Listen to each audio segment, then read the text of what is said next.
and call the meeting to order. First item is a closed meeting. Be it resolved, the Montgomery County Board of Supervisors of Montgomery County, Virginia hereby enters into closed meeting for the purpose of discussing the following. Section 2.2-3711. Discussion, consideration, or interviews of prospective candidates for employment, assignment, appointment, promotion, performance, demotion, salaries, disciplining, or resignation of specific officers, appointees, or employees of any public body.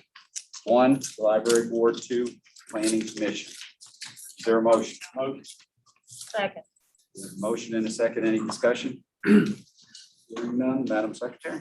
Ms. Blevins? Aye. Mr. King? Aye. Ms. Pierce? Aye. Ms. Moss? Aye. Ms. Bowden? Aye. Mr. Pepper? Aye. Mr. Yagowski? Aye. 7 ayes. We are in closed session.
All right, you have a motion and a second. Any discussion? Hearing none, Madam Secretary? Mr. King. Aye. Ms. Biggs. Aye. Mr. Moss. Aye. Ms. Stone. Aye. Mr. Shepherd. Aye. Ms. Blevins. Aye. Chair Christiansburg. Aye. 7 ayes. Next item is certification of closed meeting. Whereas the Board of Supervisors of Montgomery County has convened a closed meeting on this date pursuant to an affirmative recorded vote in accordance with the provisions of the Virginia Freedom of Information Act. And whereas Section 2.2-3711 of the Code of Virginia requires a certification by the board that such closed meeting was conducted in conformity with Virginia law. Now therefore be it resolved that the Board of Supervisors of Montgomery County, Virginia hereby certifies that to the best of each member's knowledge, one, only public business matters lawfully exempted from open meeting requirements by Virginia law were discussed in the closed meeting to which this certification resolution applies. And two, only such public business matters as were identified in the motion conveying the closed meeting were heard, discussed, or considered by the board. Is there a motion? Motion. Second. Got a motion and a second. Any discussion? Madam Secretary. Ms. Biggs. Aye. Mr. Moss. Aye. Ms. Bone. Aye. Mr. Shepherd. Aye. Ms. Blevins. Aye. Aye. Chair Christiansburg. Aye. 7 ayes. Next item up is our invocation and pledge, and our county administrator will lead us, and I would ask everybody to consider Jacob Vaughn tonight and his family passed away. We could have a moment of silence and then I'll lead us in the pledge.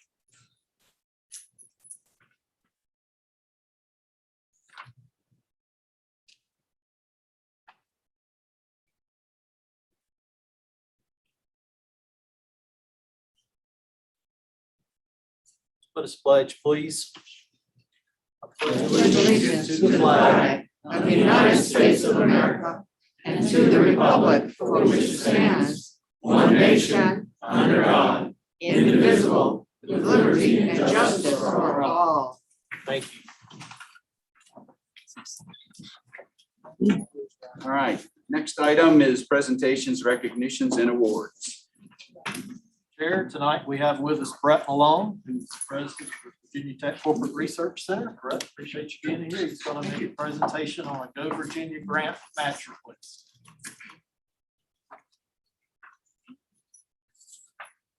While we're waiting, could someone reiterate the mask rules for this building, please? And the mask requirements in our building are for employees that are required to wear a mask. However, for citizens and visitors, it's recommended, but it's citizens and visitors' choice. Thank you. It's an honor and pleasure to be here today. Thank you presenting. I'd like to take the time to present findings of our ongoing collaboration and also provide an opportunity for the Board of Supervisors, the county, to make an additional investment in an ongoing project. First of all, I am Brett Malone. I'm the president and CEO of the Corporate Research Center. And we have recently, along with the gracious support of the county, undertaken a study to evaluate the need for lab space, and additionally, the opportunity to bring improvements in our life science community. That project, under our initial Go Virginia project, the county contributed $12,500 to a $155,000 project. Out of that, we were able to put ourselves in a position to recruit Johnson & Johnson to come here and establish a premier life science biotech accelerator. So we're presenting tonight the plan to move forward with that opportunity. We have the chance to bring Johnson & Johnson to the New River Valley. We have the opportunity to create over 125 jobs, 25 new startup companies, and as soon as next year, launch the initial cohort of 5 companies. We believe this project will have significant economic impact across the county, and we're thankful for your support. I'm going to start by unpacking a little bit our findings of the study that we jointly went through. And as most in the economic development space for the county are aware, our there's a dire need for lab space to recruit and bring high-paying jobs and life science companies to our region. So we found that the need for early stage companies who are growing, that have launched either out of the university or out of our regional ecosystem, to have a home to create these valuable studies. And additionally, the availability of investment capital for life science companies is quite lacking. And so we have an opportunity to bring an investment network to the region to make investments locally in our companies.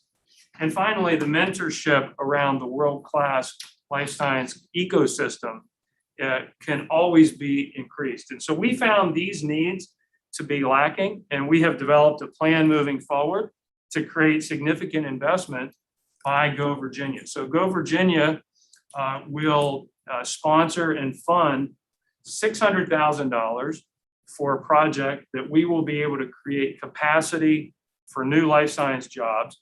And most importantly, we're going to give home to J Labs, which is Johnson & Johnson Innovation's premier accelerator program. Additionally, we look to scale up opportunity across Region 2. Go Virginia is very invested in Region 2 to make sure all of Southwest Virginia is served for this kind of ecosystem. So our proposed project to Go Virginia has been evaluated and has received very high remarks.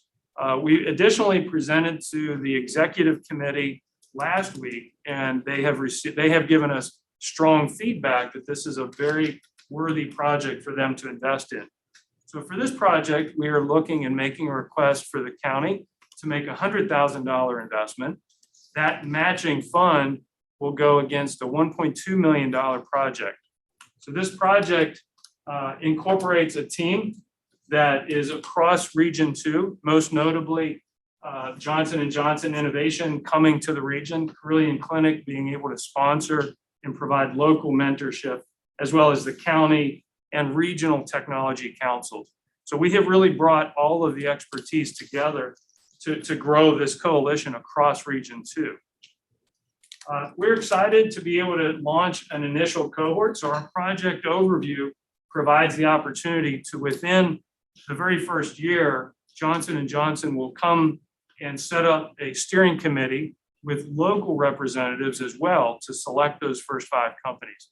They will put them through the premier J Labs program, which provides mentorship, access to investment capital, as well as programming to help them accelerate and become successful. In addition, we're looking to build a prototype facility at the CRC. This building already exists, so this would be a repurposing of a facility that already exists and we believe is very quickly renovated into a project that will be the initial lab for this facility. The CRC will be contributing, along with the foundation, over $300,000, and Johnson & Johnson will be contributing $125,000 of in-kind and services that they're bringing to this project. Johnson & Johnson is a proven model for success to create companies regionally. They have a premier investment network, and over the round of Johnson & Johnson Innovation, they've made over $74 billion in financing. Their companies are quite successful. They have an 88% success rate for those companies that are selected to move through their J Labs accelerator program. Or most notably, the kind of names that you see here, they bring significant investment opportunity to our region through a network of funding sources. More specifically, the J Labs program just in 2020 made over $500 million in investments in their network of companies. So they are the #1 healthcare venture. And what you'll see is they have a program that we can plug straight into our region. So we don't have to develop or create all of the educational systems, the programming, the events. They plug in and bring all of their events to us. So things like understanding a regulatory process, understanding what it means to present to the FDA. They bring all of that expertise to help our companies become more successful. Most notably, we've also worked to design the perfect opportunity and the perfect facility for Johnson & Johnson to have home in our building in the Corporate Research Center. This facility is part of the Knowledge Works facility. And the pictures on the bottom are the culmination of our joint project. So this was our very first phase of our Go Virginia project that the county graciously invested in. And along with architects, designers, and planners, we designed this small set of labs to be able to use as a home for JLabs. So we believe that we can get up to 25 startup companies through this facility. We believe this creates the launch pad for companies to grow much larger, become large employers in the county, and also provide that opportunity to grow through investment. This facility will also be an anchor where we can have a virtual partnership with the JLabs facility in Washington, D.C. Washington, D.C., JLabs facility is anchored and has relevance with the FDA as well as the NIH, so significant funding. Our success in this building has taken off since we adopted a co-working model. So our lab facility that you saw in this previous slide really is an expansion of an already proven model, which is called co-working. And we believe that this co-working lab space really provides a significant opportunity. We've been successful over the last year and a half at launching this unique co-working facility. And the feedback we've gotten is such that, hey, it provides accessibility for very small startup companies to get into the program, to get their feet on the ground, and then become successful and raise additional money. One of our co-grow members earlier this year raised $54 million as part of their Series A round. One of our companies in the research park earlier went public. So we believe that there's significant opportunity to continue to grow the life sciences community. This is the future for thriving life technology ecosystems, and we believe this is a significant opportunity in partnership with the county. Finally, we've done our homework. We are asking Go Virginia, so the Go Virginia Fund, we're requesting $599,000. As I mentioned, the CRC and foundation will be putting approximately $300,000 in. With that, we believe that over the course of a 5-year period, we can create as many as 125 jobs. As we evaluate this return on investment, specifically for Go Virginia, that's 140% return just on the Go Virginia investment. So for the request to the county, the $100,000 would be put to work to have a $1.2 million project. So we believe that's a significant leverage for the county to have this kind of success. And we're grateful for the opportunity to partner. I'll entertain any questions at this point. I thank you very much for your attention today, and we look forward to continuing to grow our life science ecosystem right here in the county. Thank you, Mr. Malone. We'll go around the table and see if we have any questions. Supervisor Shepherd. So the $100,000, would that come out? You had it set up over 5 years. Is that much amount? Would you ask that over 5 years? The investment would be made over 2 years. So the Go Virginia project is a 2-year investment. So it would span over 2 budget cycles. Supervisor Paul. Could you go back to the last slide that you just showed us? Not that, you didn't show us that. So it says year 1, 4. Could you go back to the previous slide, please? August 21, you've got 39 employees. Where's the 4 and 39 come together? So these are prior statistics. These are prior co-grow existing growth. The point of this chart is to show the growth that we're having and the success we're having with our co-working model. So this would expand on that. So it'll be a different color Yes, yes. and it'll keep on growing. Yeah, these jobs are projected to be new. So the 4 will come from the initial cohort of companies. And then from that, additional years, as companies receive investment, they would continue to hire. Are they a certain cohort? Is that what you're gonna do, or do they just kind of all come together So under the, the same? the facility will house a unique cohort of 5 companies that will be selected from the steering committee. However, the facility itself will fill demand for up to 25 companies. And so our facility will not be exclusive to J&J cohort members. So our demand, we currently have at the CRC a backlog of demand of about 9 companies that are looking for lab space. And, you know, in talking with Brian Hamilton and others on the economic development side, we continually hear that this area is short on lab space. And so we can fill from our current backlog of demand as well as provide new startup companies through the J-Labs program. So I've been around for about 30 years, and VT Knowledge Works sort of sounded the same thing. So not that it sputtered out, but it certainly had its heyday, and it's not in its heyday anymore. Sure.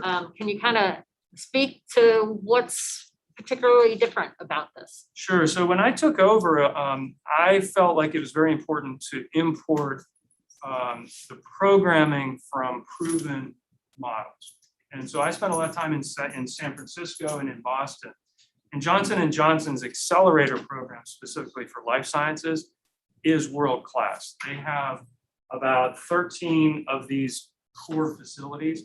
And in South San Francisco, I was part of a J-Labs advisory group. So this is a world-class set of programming, including the investor network, the mentorship network.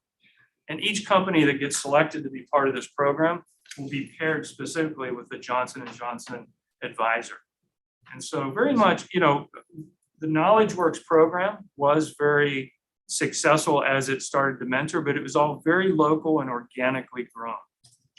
My preference would be to bring in the world-class player that knows how to do this in life sciences. And so the Johnson & Johnson Innovation Network offers immense opportunity.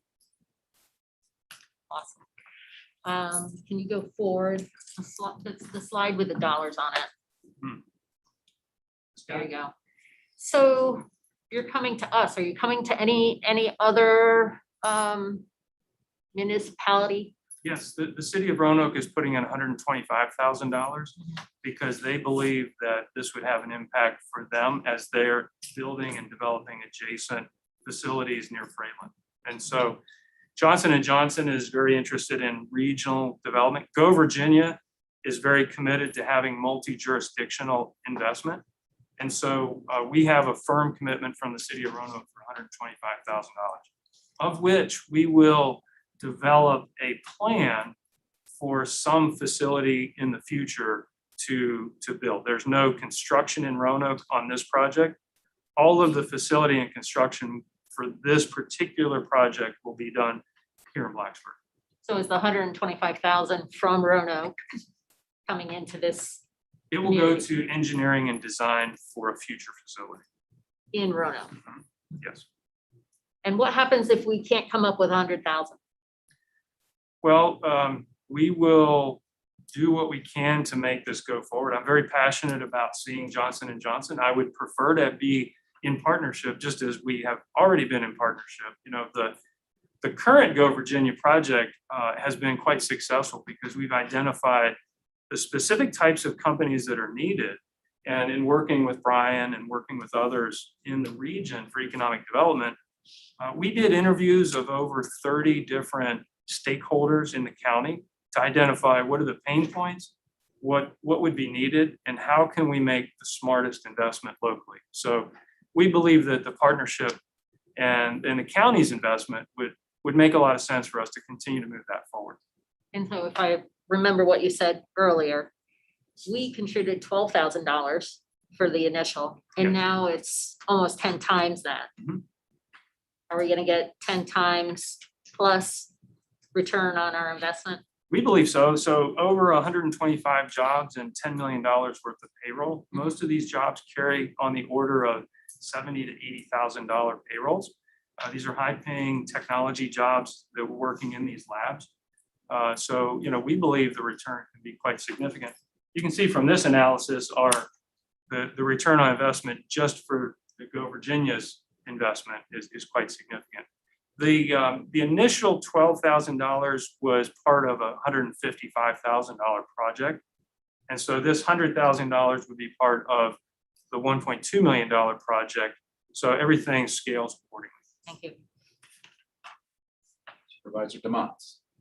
Where will the 125 jobs be located?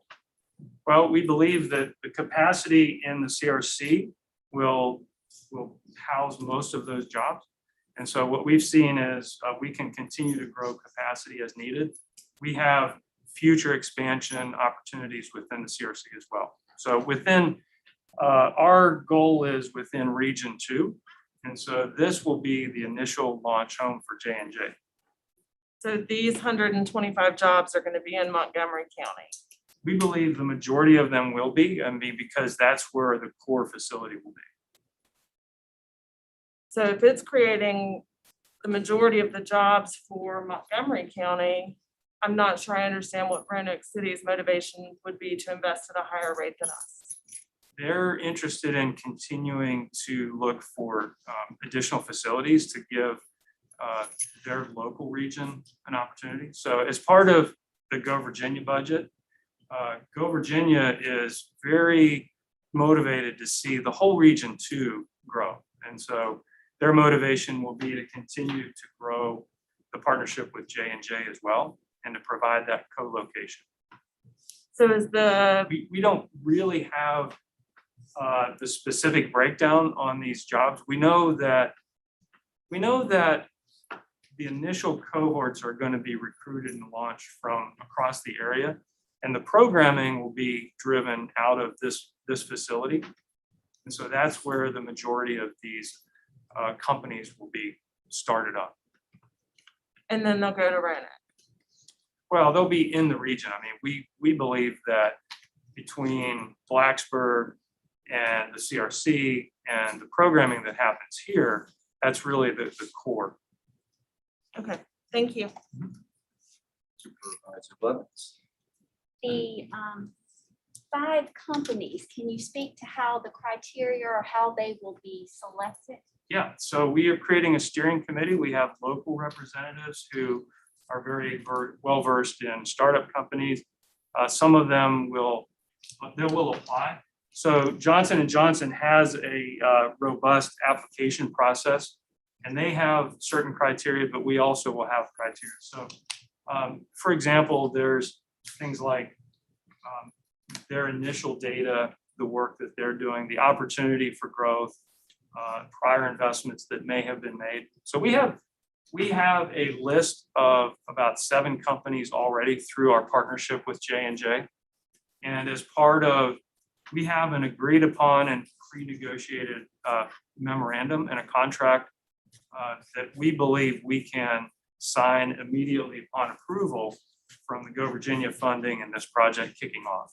So we are ready to go. We've already have the agreement negotiated through their legal and our legal. And so all the terms of that have been established. And so part of that is the steering committee where Johnson & Johnson will bring part of their expertise to the steering committee as well as local representatives. And going a little bit back on the 125 job creations, is that going to be, you're getting that number from these 5 startup companies? No, the first 5 will create sort of the initial cohort, but over the period of time, we'll continue to add companies. And so our estimates were over a period of 5 years or so, we would see 20 to 25 companies being created as part of this process. And is there, again, that would be great for the companies to come in, but are these companies that will retain talent locally for these employers, or is it something that they will be bringing their own people in? Most of our Life science companies regionally have grown organically. So we hire lab technicians from community colleges, STEM programs.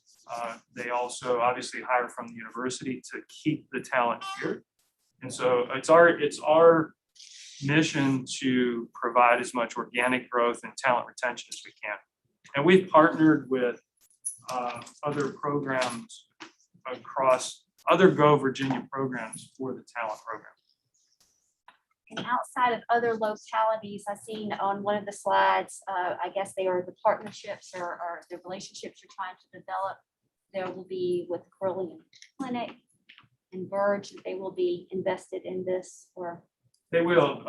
So part of that partnership will be access to training and education programs. One of the things that Verge is doing is they have a program called RAMP, and RAMP, as funded through different Go Virginia programs, creates the early startup accelerator education. So they are the incubator locally, an accelerator for technology companies.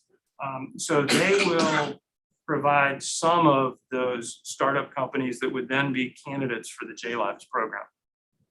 And RAMP currently is 3 out of 4 of the current RAMP cohort that's underway are co-grow members. So RAMP is providing leadership and incubator and accelerator programming for 3 of our corporate research center companies. and just one last, tomorrow for the Go Virginia, is this going to be the Eagle Project? Is that going to be a presentation very similar? Yes. Okay, very good. Thank you. Thank you. Supervisor King. Appreciate you coming and explaining a lot of this to us. The money you're trying to collect now for your, is it gonna be invested in the research center? I mean, for office space, labs? The funds will be used to develop these labs. We're investing, Go Virginia is investing $600,000. Those funds would be used for equipment and personnel and additional programming to cover cost. So what we're asking for for the funds to be used for would be to develop some of our core facilities as well as continue to provide that infrastructure. And Go Virginia does not fund the construction costs, so we're investing in that construction side of the cost. You're invested in the construction part. Yes. Thank you. Vice Chair Biggs. Well, it sounds really exciting, cutting edge, but I have one question. Okay, so all these companies are gonna stay in the corporate research center, like they're not gonna come out anywhere into the county to have facilities? They very well could. I mean, as they continue to grow, they're free to locate wherever they want. I mean, we obviously want to get them accelerated and successful. If they choose to go somewhere in the county, we're glad to see the regional success. Go Virginia's mission is to grow the economic development side of Region 2. So we are bringing Johnson & Johnson to Region 2, and we're giving them an initial home, and we believe we have the logistics and the people to make this happen. These companies, they can participate in this accelerator regardless of where they are. So if they're in, they don't have to be in the CRC to participate in this program. We believe that our lab facility will be a good home for those companies to be successful. But clearly, with only 2,500 square feet of lab facility, if they're successful, they're going to outgrow them. So we want to continue to stay ahead of that. So do you see yourself then working with like our local economic development director, Brian, like if there was, some way to bring, the companies out from the corporate research center? I know I recognize the whole thing is the economic engine, but we sort of have trouble competing with the corporate research center because you guys have all the amenities and it's just a beautiful place to do business and everything's taken care of. And so sometimes it's hard for us to get, the businesses out of there. So that's why I was wondering if you were going to have like a partnership. I'd like to see that. Sure. That would be really good. We continue to work closely with Brian as companies look for space and facilities. And as these certain types of companies continue to expand, wherever it makes sense for them. Okay, thank you. I only really have one question. So you call this an initial launch for Johnson and Johnson. So do you not expect them to stay there? Do you expect them to leave? No, we sure don't. We want to kick this off in a strong way, so they're here for a long time. You know, what we're dedicated in doing is to showing Johnson and Johnson that we can deliver the kind of facilities, the kind of talent, and the kind of companies that they're going to want to invest in. And they're excited about the opportunity. Like I said, they've selected an initial round of about 7 companies. So we are certainly planning for success. So it almost sounds like Johnson and Johnson is working with these small startups to develop them.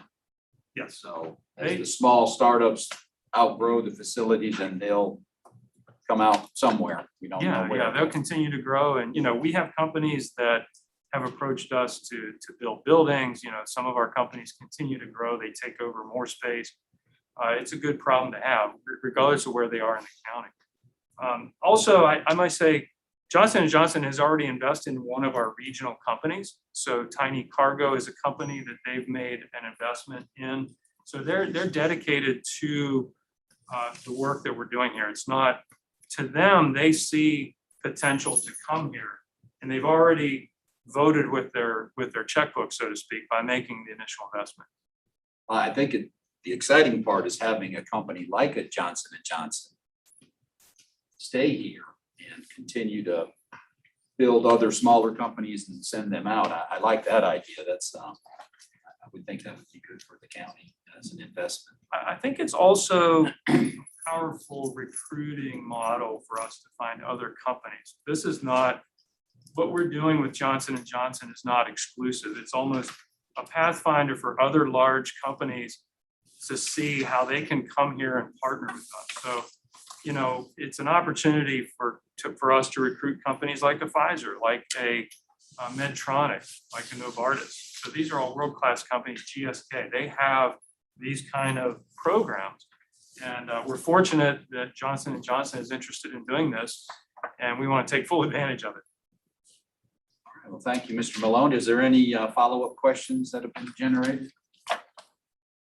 Hearing none, we thank you very much for your time. Thank you.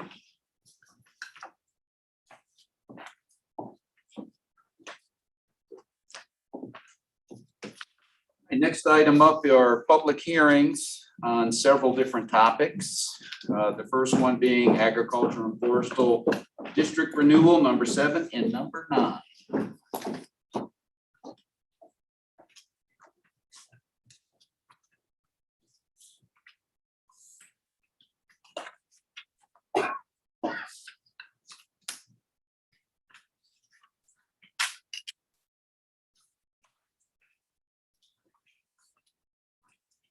Good evening. We are going to review Ag and Forestal Districts 7 and 9, and this is in their 8-year cycle for their typical renewal. As you know, we have AFD, or agriculturally and forestally significant land, in these districts. And it's enabled by the State Code of Virginia and then in our local ordinance. And when we bring these renewals to you, you can continue, modify, or terminate districts. And we bring you recommendations from both the AFD committee and the Planning Commission. There's some basic information. Each district has to have at least the 200 acres. And then there's some rules on whether it can be included if it's not part of that core. And we make sure to address all of those in the packet that we gave you and what I'll present to you tonight. So we'll start with AFD 7. I will say this is the first time since I've been here, we've had 100% rate of response for a district. It was originally formed in 1982. It's had several renewals, the last one in 2013.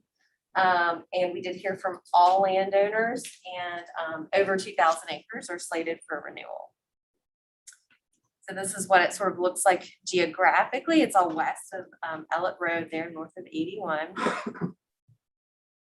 We have 2 property owners that are withdrawing, and we did hear from every other property owner indicating their willingness to renew. So the AFD committee recommended renewing this district with those changes and with the same conditions that were in place in 2013 for the last renewal. AFD 9 for Alliston Peddler Hills. Very similar, originally formed in 1980 and last renewed in 2013. Still very much a strong district with over 3,700 acres asking to be renewed. This is what it looks like geographically. You can see that it does span across the 81 corridor there over to 460. We had a withdrawal request for just over 6 acres from this property owner. And then Fotheringay is removing just over 600 acres from their site. But it's still very much, oh, and we had no response from this property. And even though we had two letters, we had no response. But unless someone in writing asks to be removed from the district, it is renewed. There was also a small parcel, just around 2 acres. It's a remnant of a parcel that existed in another former fashion before. It no longer qualifies, just based on its size, and they're not doing agroforestry there. So staff is recommending that be renewed and that be removed, and the AFD committee as well as the planning commission send that same recommendation to you. So with those 2 withdrawals of about 612 acres, the core is still very much intact. The committee recommends renewing it with those changes and with the same conditions as the 2013. We held the planning commission public hearing on the 13th. We had no members of the public speak in regards to these renewals. All the property owners were contacted and the information was readily available, not only on our pending applications page, but this year staff created an interactive map. So in real time, you could see the responses from AFD property owners who are interested in staying in or changing. The planning commission sends a recommendation to approve these renewals with those conditions, 6-0. We had 1 absent and 2 vacancies. And that is all I have for you on the AFD renewals, but I'll be glad to take any questions. All right, I don't think we need to go around the room. Does anybody have any questions?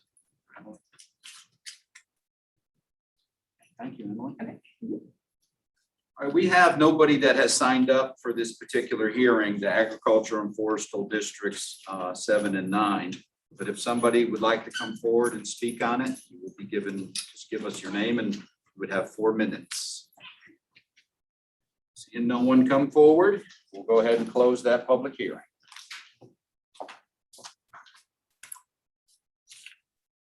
Next up is the 911 Authority SUP for the telecommunications tower.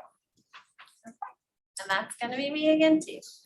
We're going to talk about a modification to an existing SUP that was requested by the 911 Authority. And we'll go over the information that was provided in the packet. You can see from a vicinity map approximately where it's located off of Oil Well Road there. The applicant is technically the board because we're in the process of doing a land transfer with the authority. And so that is the applicant, but the agent is the 911 Regional Authority, and Jason Milburn is here when I'm done presenting. If you have any questions that would be specific to them, I'll be glad to entertain those. It's to allow up to 190 feet telecommunications towers exclusive of the 5-foot lightning rod. Currently, there's a 160-foot tower there with that lightning rod, zoned A1, and it's going to be, it's slated to be replaced because it was damaged. The site has had a tower at this location since 1984. So over the years, it has been modified, not only with new technology, but also just based on the needs of what our emergency responders needed at the time. And I have some pictures that show you the existing conditions there. The existing tower was damaged last year, and the 911 Authority has been working with the consultant to get us to this point for the new tower. So if you're looking at the existing conditions, you can see it's just you know, basically your typical rectangular piece of property. We'll go over topographically what this looks like. It's located up on the hill. And you can see the little, what we would call a compound where the tower is located and the accessories. So if you enter the site and you look up the hill here, this is what you'd see once you got up the hill off the road. It's fenced in, which is very normal. It has the generator and some of the accessory buildings that you typically see. And you can see the old tower there. We have a, yeah, this is a little bit of a better shot. You can see those guy wires, which is pretty normal for the time that that was constructed. Basically, the site will not change that much. It will be modified slightly wider. Tower base will look different. And what's there will remain, but then you'll have that new foundation in place, a new shelter for the more modern equipment, and some security fencing. So basically, when we talk to VDOT, it does need to have an entrance permit. So it's so old that the entrance was created years ago and didn't have a permit, but they took no issue with that. Obviously, no water or sewers required, and there's existing electrical and internet there. It's not located in a flood zone. It's a pretty small footprint for construction, and that propane tank is slated to remain. Basically, lighting and noise, you know, whenever we look at a tower, we don't know if the FAA is going to require lighting. If it is required, they'll be putting it on, and that's based on their review of light patterns and location and proximity. There's security lighting that'll be on the new building, which is just a nice downcast light so that they can easily see. And then the only noise that you have is typically if the power goes out and that generator is running. Again, you really can't see this site from the road at all. And there's a lot of vegetation on the site that will remain. It's also topographically a little higher up than the road. And so there's no additional landscaping or screening requested. When we look at a site, a lot of times when we're looking at comp plan consistency, it's to set up a new tower. In this case, having an existing tower there, we were able to know that it was there when this comp plan was adopted. And we talk about trying to encourage co-location. And as part of this application process, co-location was not possible to meet their needs, but at the site, they do co-locate as many as they can for whatever our emergency services. So it's a central location. We were able to show that on the map. And so it helps our local emergency responders. There are also 3 existing towers within 500 feet. Because this is centrally located, a lot of providers have taken advantage. And so there was a graphic that was provided in your packet that shows this location and then where some other towers are in proximity. But it does speak to basically this being an area that's well liked and good for access. This tower will not have the guide wires like you saw earlier. It's going to be a self-support lattice structure. And we learned through this process that that's actually recommended for emergency communication. It gets rid of what they call like a shadow. It will probably be non-reflective galvanized steel unless the FAA wants it painted, which, as you know, can also be common with lighting on towers. The increased height is going to give some better clearance and allow for more equipment as needed. It will help it grow because it's expected to serve the area for about 30 years. So they're looking forward. This gives you a sense of what the self-support lattice looks like versus the guide wire or the monopoles, which we see a lot when we're looking at tower applications. And staff recommends approval of the SUP to construct this tower with some really basic recommendations that you're all familiar with, that they do follow the sketch that they gave us, get their permits in place. We put the 190 feet maximum on there because we believe, based on the work the consultant's already done, that that will be the height. That it won't have lighting unless it's required by FAA. That's also consistent with our tower policy. And that it will be the non-reflective galvanized steel unless it does require what's known usually as that orange and white or red and white painting. We held our public hearing with the commission on the 13th. We did not have anyone speak in regards to the application. We did notify all adjoining property owners. Of course, as we noted, several of them are tower owners themselves. There was a placard placed there at the site, so the sign we put at the road at Oil Well, and then it was available on our pending applications webpage. The commission recommended approval to you all 6-0 with 1 absent and 2 vacancies. And that is all I have for you. As I mentioned, Jason is here. If you have any tower specific questions, he's a better resource than I am, but if you have any questions about the review, I'm glad to help. All right, we'll just take them if you've got them. Anybody have any questions for Jason? Sorry, Jason, you came all this way for nothing. Thank you, Emily. All right, we had nobody sign up for this public hearing either, but if somebody would like to come forward and speak, just need to have your name and you have 4 minutes. Seeing nobody come forward, I'm going to go ahead and close that public hearing. Next up is the New River Valley Passenger Rail Station Authority creation. Marty, are you gonna take that or? Yeah, sure. I can say a couple things about it. What you have before you for your, for the purpose of the public hearing is for the board to consider an ordinance. That's to create the New River Valley Passenger Rail Station Authority, which is required to approve by ordinance. And what this ordinance does is it sets up this authority. Right now, the other members would be, they're gonna have to adopt the same ordinance, but we're looking at the 2 towns, Blacksburg, Christiansburg, hopefully the county of Pulaski, city of Radford, Virginia Tech, Radford, the counties of Floyd and Giles are also been invited. And the purpose behind this is recently the General Assembly gave our region the authority to create this authority, and the purpose is for this authority to look to acquire property for the future Amtrak station. And this authority would be the legal entity that would hold title to the property, would develop it if needed to be developed, and would work with the member localities in developing this. There is no, by creating this authority, you're not binding yourself to any monetary obligations at this time. You would be agreeing, once you agree to the ordinance, we're also asking that you agree to the authority agreement. That agreement also doesn't require you to provide any money at this time, but the way this would work would be similar to how the economic development part in Pulaski is done, where each member is asked to participate in a project.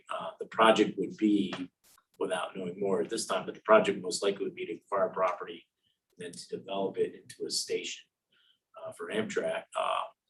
And so when that comes along, that all the localities that are in this authority would have to reach an agreement under a participation agreement, and decide how that would be paid for. And the authority has the power to issue bonds if they want to do it that way. If you wanted, so you could be paid over time or you could be paid in lump sum. It just depends on how the project is negotiated. Any questions for Marty? What's the difference between what we voted on a couple meetings ago and this? What you voted on a couple of meetings ago was to advertise this. Thank you. Yep. Thank you, Marty. Yes, sir. We did have one person sign up for this public hearing, and that is Chris Waltz.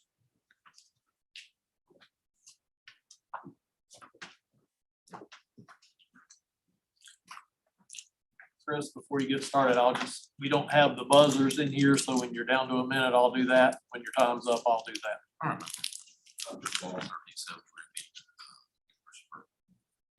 I'm not against pasture rail by any means, but I think you all need to really consider, because here lately I've seen a lot of questionable information put out by one organization, New River Valley Pasture Rail. I believe they're located in Blacksburg.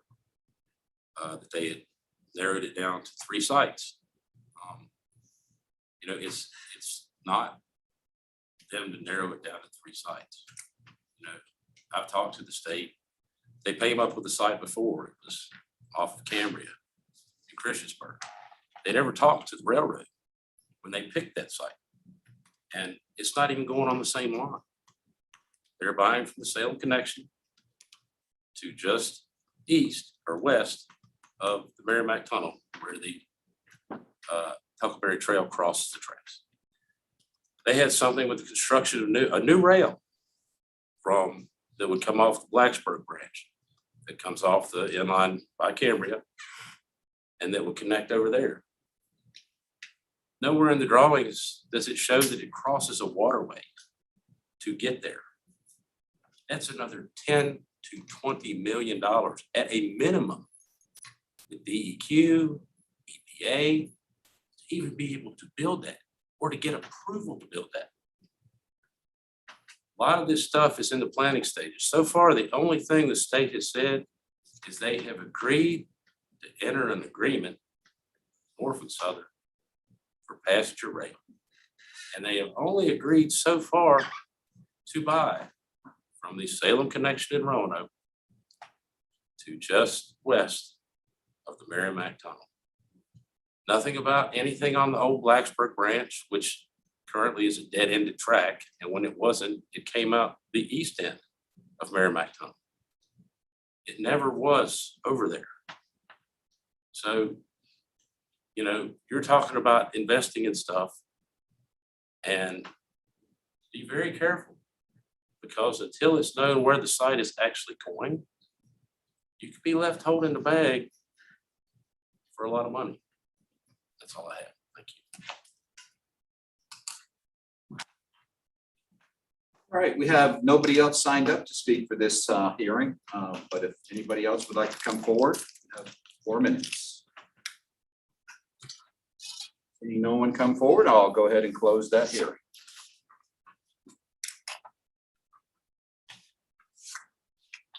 All right, next item up is public address. And I will let the county administrator take the names.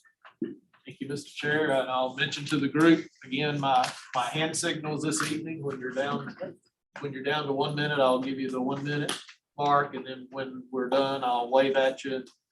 And if you're not done pretty quickly after that, the chair has the right to gavel you down. So at this point, the ones we have signed up, I'll read the first name and then the second name on the list so you can queue up. The first name on the list this evening is Joanne Price. After Ms. Price is the Reverend Michael Sanders.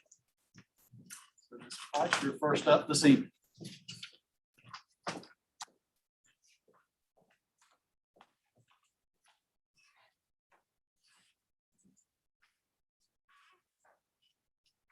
Good evening, everyone. I'm here to speak about the voucher program. I'm in favor of vouchers, as are a lot of parents in favor of vouchers. And I want to clarify the reason why we are so adamant about vouchers. Because we want our money and our tax dollars to follow our kids. Basically, the money and tax dollars following our kids means that it follows our values. Now, freedom in this country is based on values. Everybody has a right to have the values they want to have. The government does not have the right to indoctrinate children and incorporate a set of values in them. Public schools were designed and established by the founding fathers for one purpose and one purpose alone. It said that in order for the nation to remain free, people must have the ability to choose and the freedom to choose. What they were talking about was a set of principles that this country was founded upon. This country was founded upon Christian principles because they are the best principles for an orderly society. The 10 Commandments was put in schools and taught in schools. Now I'm almost 70 years old, and I was taught 10 Commandments in school, at home as well, because it reinforced what was happening in my home. How many of you are old as I am? Yeah, you were taught the same thing. Now, in the morning, our classroom started out with the Lord's Prayer. Everyone repeated the Lord's Prayer. Second thing was the Pledge of Allegiance to the flag. Now, we still pledge allegiance to the flag here in public settings, but why not in school? Third thing was the preamble to the Constitution. Every child growing up was educated in the Constitution. Declaration of Independence, Bill of Rights, and our founding documents. Kids today don't have a clue what it is. And that's a shame because those are the founding principles and documents for our country. Now, one reason why, if none other than the fact that in our public schools in Montgomery County, as well as across the country, a parent handed me this, that her kid is an exercise brought home. It says, "Welcome to Cafe de Swift." And basically it says, in a modest proposal, Swift explains how eating the children of the poor would create jobs for cooks and chefs who can prepare the best recipes. The task is create 3 recipes for these dishes. You will need to consider what spices or ingredients you will need with proportions, preparation, directions, and cooking instructions. And then after you have detailed each recipe, draw what the finished dish should look like. For example, Cajun baby pot roast. This is what's going on in our schools. Steve Hilton, last night on Fox News, brought this up and saying that it was being preached to kids across the country. And that's why we want vouchers.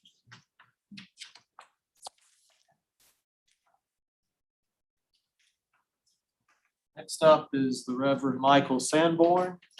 After Reverend Sanborn is Kristen Deland. Good evening. I am Reverend Michael Sanborn, and I'm a retired United Methodist pastor. And I appreciate the time to come and share my feelings. It's my belief that private schools do add value for some people, and as that is their choice, then they ought to be free to go in that direction at their expense. However, I also believe that the public school system is an excellent first choice as it is and has been led by people of high caliber and responsibility. The task before all of us, it seems to me, is to ensure the highest possible quality of public education. There are a multitude of issues before the public education because there are a multitude of people attending. And one simple solution will not cover everyone. It is also my opinion that for some reasons offered for leaving public schools for private schools can, on the face of things, have some merit. But it seems an underlying principle of some is to use the argument for vouchers as a means of avoiding racial integration by choosing private schools that mirror their principles. And now they want the cost to come from public school funding. The national and state principal focus is on education for all that is to be provided by public schools. It seems to me that this was, in part, a means of educating all students at the same level, no matter the extent of the diverse nature of humanity. Thus, to enable some people to peel off the cream by financially negatively impacting public schools for their own advantage to make it easier to afford the higher costs of private education goes against the whole principle of an excellent education for everyone.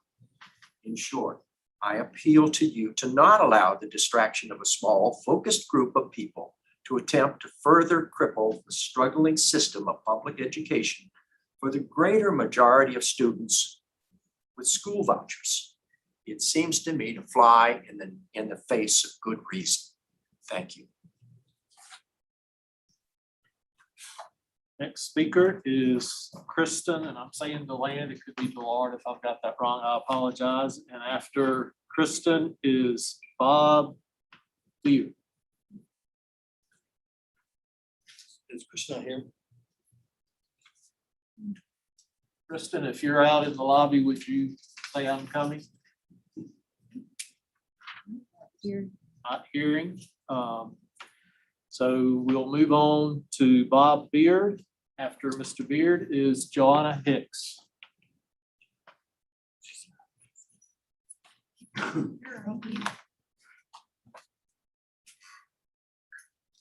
Good evening.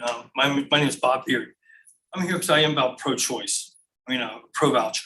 It is about choice, about freedom. Last time I looked, my kids, your kids, their birth certificate said you were the parent. It means that you're responsible for them until the age of 18. The school is not here to indoctrinate on any belief or about SEL or CRT or any of the above. It's about reading, writing, and arithmetic. And as the parent gets a choice of how they want that child to be educated. So we have a choice of either accepting what the school's teaching them, doing homeschool, or going to a private school. But that child is our responsibility, and that's who's paying that note to whose tax dollars are going to the community. But a portion of those tax dollars belong to that child and following him. So that parent gets to decide on what is best for his or her family and for those children, for their children. And so that's why the vouchers need to stay and follow the child and create the opportunity. So because the Montgomery County schools, all school systems have competition, and that's all about them doing a better job. People wouldn't be leaving the school system. Thank you. Our next speaker is Joanna Hicks. After Ms. Hicks is Warnie Reed.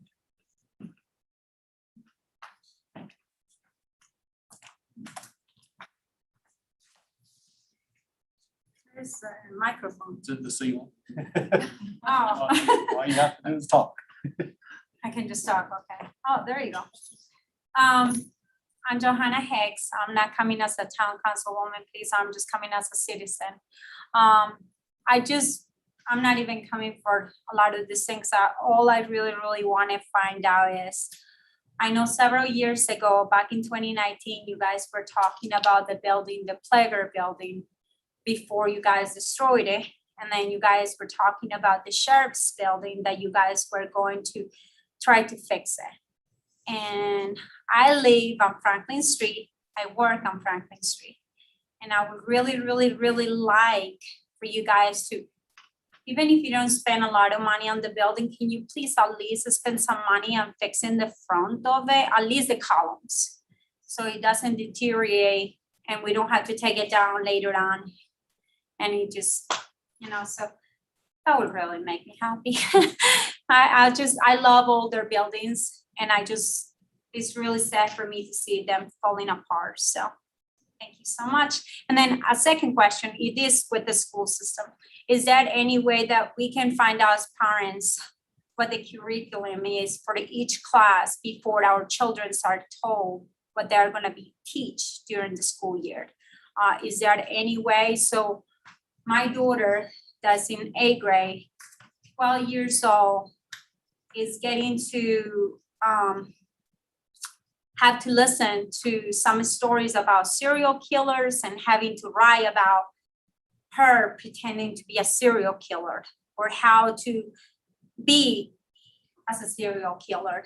And that really concerns me. So if there is something that can be, I would love to have some more information before my children get exposed to this information, because I don't want my children to learn about this even at this age. I don't think that that's something that's appropriate for them. But anyway, thank you. Next speaker is Mr. Warnie Reed. After Mr. Reed, we have Daniel McGarrett.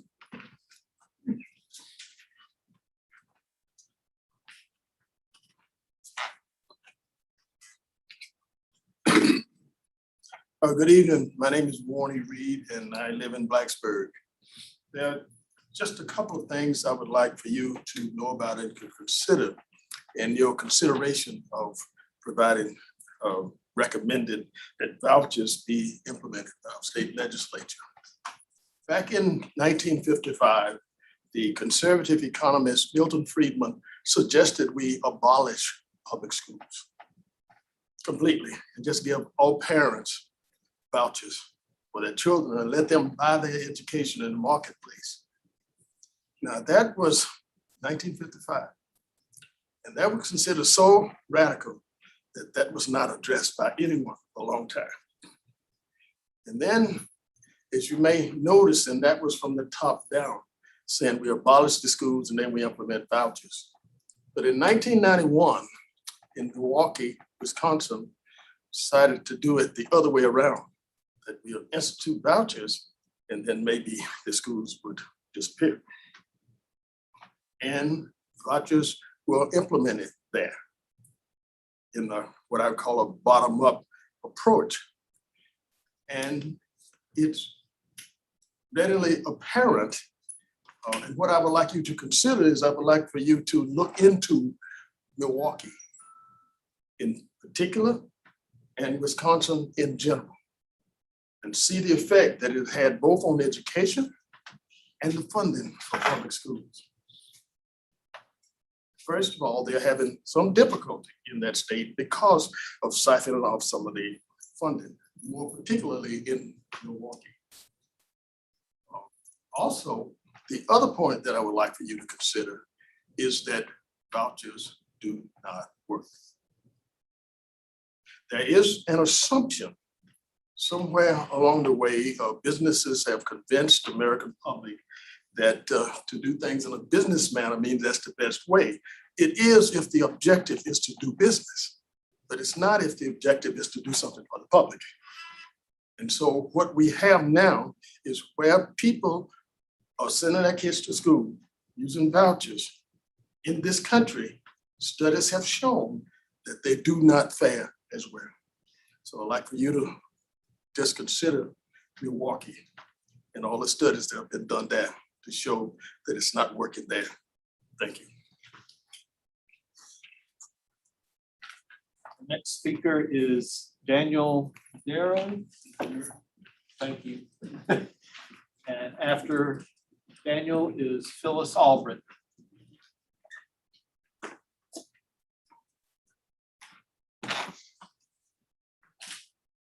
Good evening.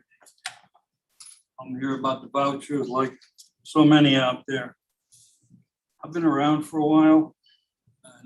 50 years ago, if you wanted your children to go to a school, you sent them to a Catholic school, you sent them to a private school or a Jewish synagogue, and you had options. So they could do that. I mean, you want our schools different. You want to teach our children differently. I would say volunteer, get involved. I don't know if they have PTA, PTO, but you have to invest time in the students, in the schools. Just don't scream at the school board and let them know what your concern is. It takes a lot more time and commitment, to make it happen. And with the number of people that are interested and invest time, you could modify what you want. And they talk about vouchers. You're giving vouchers to a private school. We're going to give vouchers to homeschoolers. I have no children in the school here for 20 years. Can I get my money? Can we have a group of senior citizens that contribute to our schools, better our students? Could we get together and request our money back? It's been 20 years. So that's my concern. I don't feel vouchers are good for the community. And it's going to disrupt a whole lot. I would want my money back, I'm sure, like a lot of other people. Public schools are good. Just have to get together and work with them and help. Thank you. Our last speaker that is signed up to speak is Phyllis Albritton. After Ms. Albritton, if there are others that would like to speak, if you'll stand beside the deputy back here, I'll recognize you once each speaker is complete. Hey, it's really good to be back with so many of you, having served on the school board for 7 years and with the PTA for 14 years. I am here to urge you to continue to use our public monies for public schools. I cannot begin to say how important our public schools are and still needing more money. Having been on the school board, I know the situation with our school board budgets. And our schools public schools are here for all of the children. And I have seen over my lifetime, I'm 83 years old, having worked with PTAs, having worked in inner city Chicago, having started a kindergarten in Charlottesville when there were no public kindergartens, probably the first integrated school in the South, the importance of public education. And currently, I know our public school system here, bless its heart, is not getting the funding it needs. And it's very difficult for me to think of using our tax dollars for private schools. Now, I'm not opposed to private schools. They have a lot of scholarships, I know that. And my two brothers went to private schools for 2 years. My stepdaughter went. But the public schools historically have made this country what it is. My mother was an immigrant. My father was a first generation. And fortunately, their families got here, or my grandfather on my mother's side would have been killed by the communists because he wouldn't join them. He said, I believe in everything you believe in, but. And then my father's family were Jewish people from Krakow, Poland, and it was the public schools in the little village of Susquehanna, Pennsylvania that made the difference for my mother, and the public schools in New York City that made the difference for my father. And until our public schools receive what they need from their budget, I can't begin to think of allowing my public funds going to private schools. It just seems so, quote, un-American to me at this point when our public schools that serve all the children is so important. And I have been very concerned about especially our lower income children, having worked in an all-Black community in 1958 and realizing the importance, and then moving to Charlottesville, Virginia, when we had no public kindergartens. I mean, I was shocked because I went to public kindergarten in 1943 in upstate New York. And so a lady and I started possibly the first integrated school in the South, but I was so, when we didn't have the public kindergartens. But I'm really happy that now we do. And I have to say, I'm now living at Showalter because my children are a little concerned about my memory. And I put this article together for you from Colorado. Douglas County School Voucher Program, now officially dead after the case dismissed by Colorado Supreme Court, officials say. And I'm very sorry to say, but the second page is last page, and the last page is second page. But I hope you will read this article. I really appreciate the time and your dedication to our locality. I really appreciate you. That's all the speakers we have signed up to speak, or you, I'll save you the loop. I'll go ahead and recognize you next.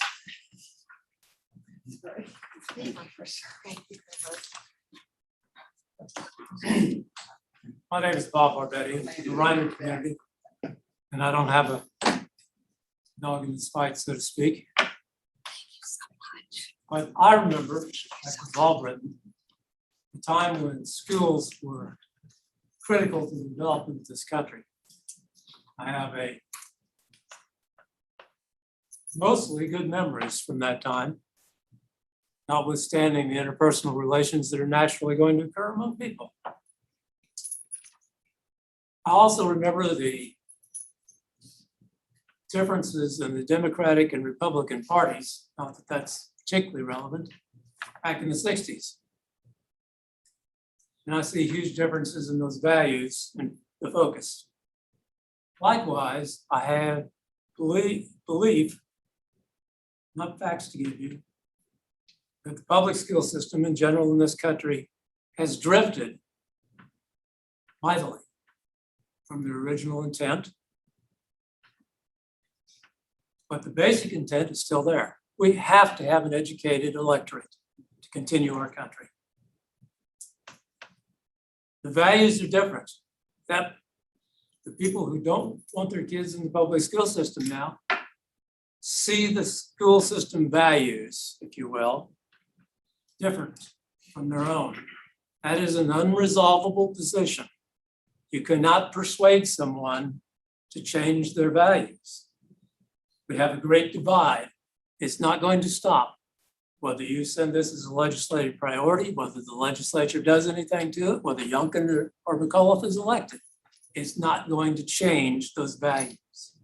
We, in this county at least, need to find ways to have discussion, figure out what it is that will serve our community the best. And that may involve some very difficult decisions, discussions about values, and how we can come together to provide that education that is so necessary.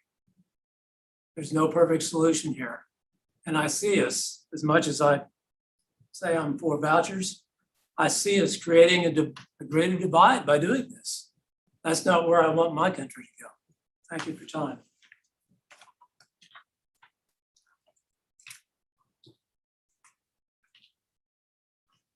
Like to speak? And Yes. my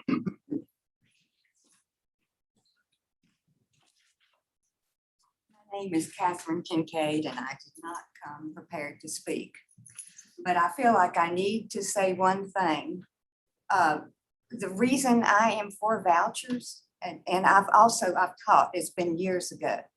It's so different now. And the things that I'm hearing that Mrs. Price brought up about cannibalism, Loudoun County schools and what's happening, the father who was thrown on the ground when his daughter, because he was talking about his daughter being raped.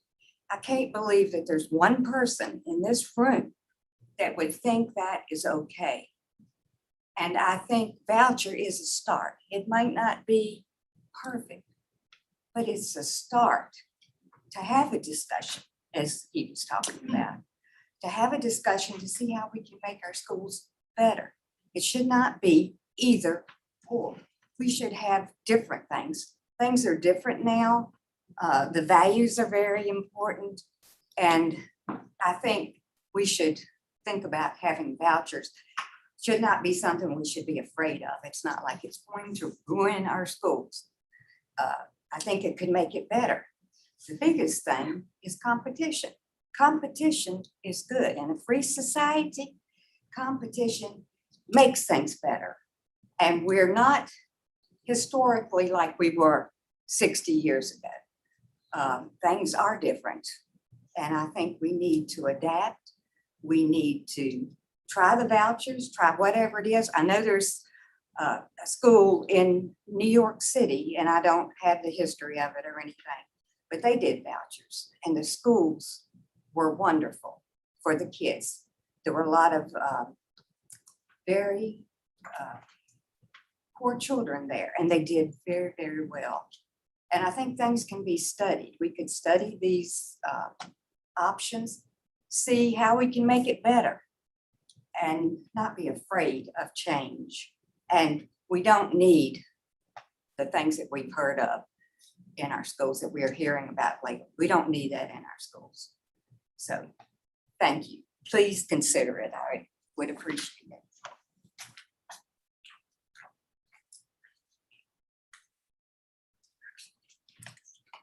Seeing no one else queued up to speak, Mr. Chair. All right. Seeing no one come forward, I'm going to go ahead and close public address. Next item up is work session. We have 2 items in the work session. Is there a motion? Motion and a second. Any discussion? Madam Secretary. Mr. Moss? Aye. Ms. Stone? Aye. Mr. Shepherd? Aye. Ms. Levin? Aye. Mr. King? Aye. Ms. Fix? Aye. Chair Chakowski? Aye. 7 ayes. Chair, first item this evening under work session is 2022 legislative priorities. two drafts that have been presented to you for consideration this evening. One that includes the priority on school vouchers, tax credits, and one that leaves that item out. So for the board's discussion. Anybody want to start? You want me to say why we did that? Sure. Yeah, okay, so basically, we wanted to give two options. One option was to go ahead with the legislative priorities without the vouchers and the tax credits in the list. And the other, and then a separate resolution would address vouchers and tax credits. And that would be, I guess, option two. And the other option was to include vouchers and tax credits in the legislative priorities. And so the idea, when the chair and I talked and I touched base with everyone, was, you know, if there was possibility to have a compromise so that our board members would not be split on the issue, but still address the concerns of the parents that had contacted board members about their concerns about the school system. So that's why there are two different, you know, things on here to give us that flexibility for folks' considerations. Did I leave anything out? No, Mr. Chair, I okay, think you covered it. okay. Anybody want to start?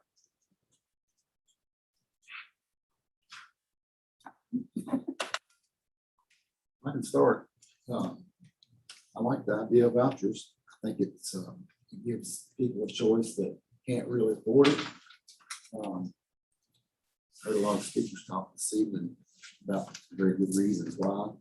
And maybe it's not the best thing, maybe it's not perfect, but it does, I would hope, start intelligent discussions about what's going on across this state, not any of the other states, to make it better. I think it does give competition in most things in life. I'll use the example of court. I got called for jury duty. There's checks and balances that keep the playing field level, and to see that things are the way people want. I think that's just another check and balance, that if they have that option, if the schools are not doing or teaching what they think they should, have another option.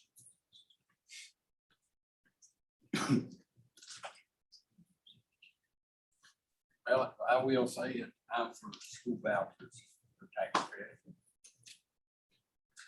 Reason is, as Darrell said, you know, I think it evens out the playing field. The schools, in my opinion, the schools do a good job.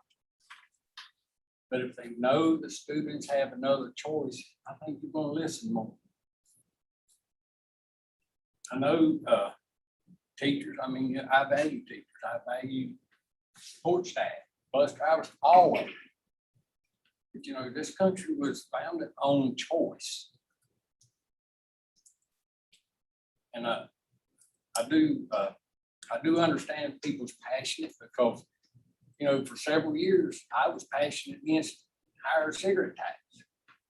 But we compromised, and I put myself on the record saying I'm against higher taxes. So I have compromised before. But I just want you to know, I'm glad we can talk this over and discuss it. I know it's passionate for some of you, and I do appreciate that. But this is just a start. Thank you.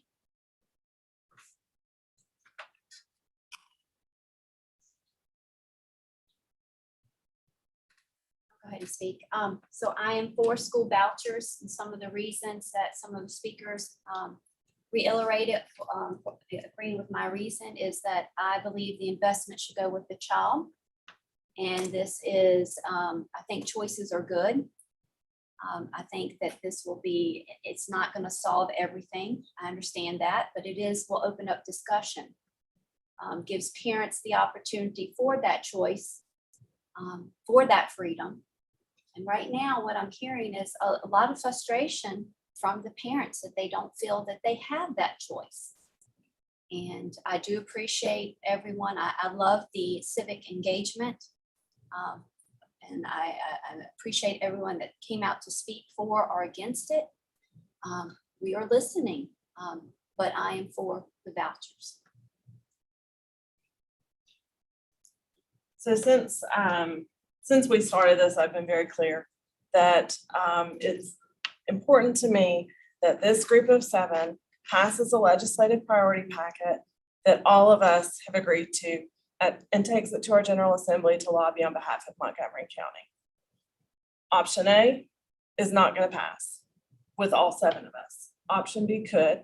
Can we talk about whether or not option B is a reasonable alternative for those of you that are in favor of vouchers, but might also want to vote as a group for the rest of the legislative priorities?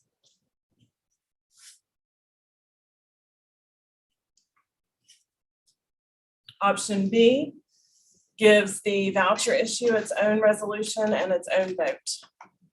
Option A keeps it on the legislative priorities and doesn't make it a separate issue. Either way, the issue will be voted on tonight. And a little history, Supervisor Blevins asked me, had we ever had a time when our legislative program was not supported? And I couldn't recall it, so I had to ask Vicki, and I sent you all the email about it. 2001, there was a vote, Joe Stewart voted no, not sure why.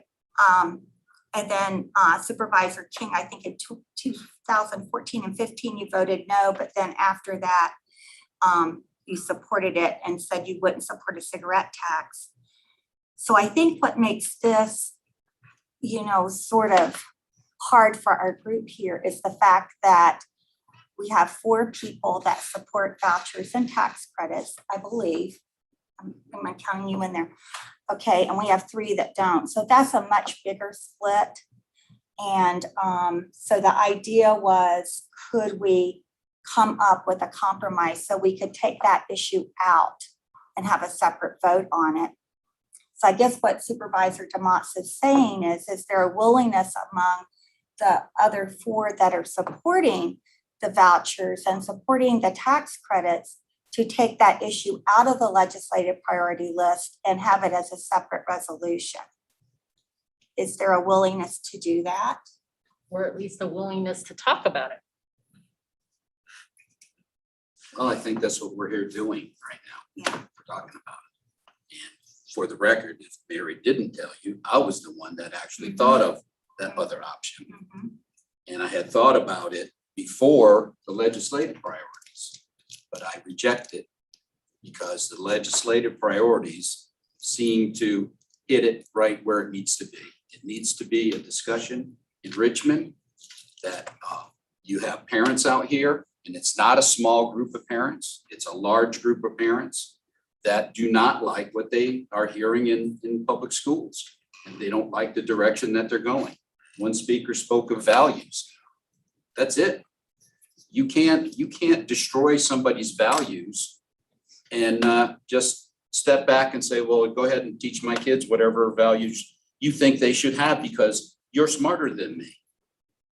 You, as the parent, you have that right to have your kid taught the way you want them to be taught. And another speaker said, let's get back to the basics in schools instead of kind of going off on these tangents and covering areas that really don't need to be covered in schools. They need to be handled at home. That's where I stand. I still support the version 1. Okay. And you're not willing to consider supporting the second version? No, I'm with version 1. Okay. Is there anybody else like Daryl or Sherry or Todd that would be willing to support the option 2? All right. Nobody wants to do that, okay. Then I would just like to say something, you know, we talked about, I think Supervisor King said, you know, we're all passionate and everything about this issue. And I just want to go over a couple different things here. I cannot support putting it on the legislative priority list. And I think I went over this last time. You know, my whole life I've advocated for public education funding. And I believe that public education is the great equalizer. And I got that from my parents. And so when I sort of gave you the equation, picture the smart board or the chalkboard, and we're asking the General Assembly, our number one thing under education is please fund the standards of quality the way they ought to be funded. We've got crumbling schools everywhere in the state. We're asking for money from the General Assembly. So if you have less money, and you've always had less money from the state, and then you're going to subtract out more money that's going to be given for vouchers and tax credits, plus you're going to have to set up something at the state level for all that to go through, it's going to equal less money in the end. And school boards are going to come back to the very funding bodies, which would be us, asking for the money back. I've already spoken to you all about operational cost and how that's not going to change. And I also want to speak about the emails and the phone calls that I received that are different than some of the ones that some of my colleagues have received. And I've tried to talk to Daryl and Sherry and Todd and Steve, like, what kind of calls were you getting? My emails have been completely different. And I need to also recognize that, you know, when the NAACP and the League of Women Voters and the Montgomery County Education Association come and speak on this topic, you know, I listen. You know, and it's not like I'm not listening to the other parents that are concerned, but I believe there would be another way to address those concerns. And I believe those concerns need to be addressed with the school board specifically. So I'm not going to be able to support our legislative priority list. And I'm really sad that that's going to happen. But I can't go and lobby my General Assembly members and say, hey, I want more money, and then turn around and say, but hey, on the other hand, you can take this out. So I have a real issue with that, a real conflict. So that's where I'm coming from. I think they have $2.8 billion they haven't spent. Maybe they could use that on some form of credit or voucher and not affect public schools. Continue funding them as they have during the pandemic at the same ADM. Just a thought. But that would be up to them, not us. And it looks like they're on track to get another couple $2 billion.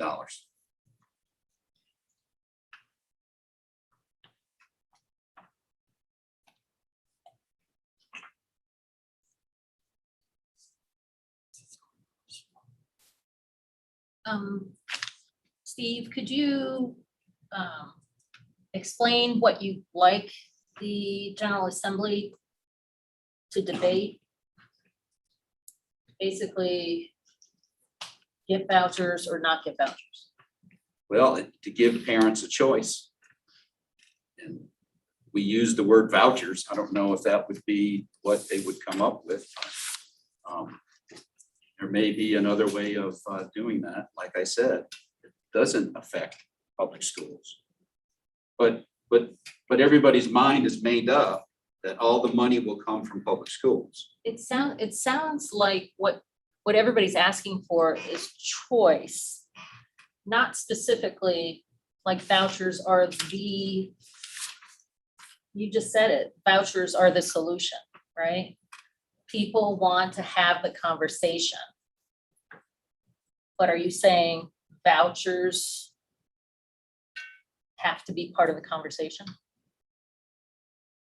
I mean, our legislative You objectives got me could all have, wrapped up there. I'm Our- not really our- sure how to our- answer that. our legislative objectives could have something in there to promote school choice. But we don't have to say, well, vouchers are, we want you to specifically debate vouchers. We want you to specifically debate school choice. I'm So not you're sure- saying that you would support I'm not sure what you're looking a for. legislative priority that said, support school choice for elementary and secondary students who attend private and home schools? You know why I can? It's because everybody has a choice now. So I'm not sure exactly what you're looking for the General Assembly to debate, Okay, then I'm just gonna go back to the voucher thing. Yeah, the voucher. because the vouchers are the solution. Well, vouchers are money, tax credits. So, yeah. Parents can't send their kids to other schools without that costing them money. So That's in order true. to help poorer students and anyone else to make that decision easier, they get support from the state. Do you have any experience with people who have tried to have their children go to other schools and be turned down because they weren't eligible for scholarships or aid to go to those schools? I can't recall anybody. Does anybody else on the board know of specific examples where people have actually gone and applied and were not given the aid that they needed to go to those schools? So I'm not sure why vouchers would be needed if no one knows of anybody who's been turned down and wasn't able to go to those schools.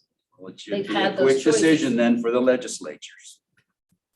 Should be a quick decision for them, if that's true. If any kid could walk into any private school and say, hey, I don't have any money, will you teach me for free? And yeah, we don't have a problem. Just all do that. That's not reality. Homeschool is pretty darn inexpensive. It is. So that wouldn't take much money. That's right, so. So they wouldn't maybe, need- they wouldn't maybe the need General that. Assembly could come up with that, say, hey, we can't go with vouchers, but we can help you if you want to homeschool. What help would someone need to homeschool their child? I don't know how much it costs. I never homeschooled.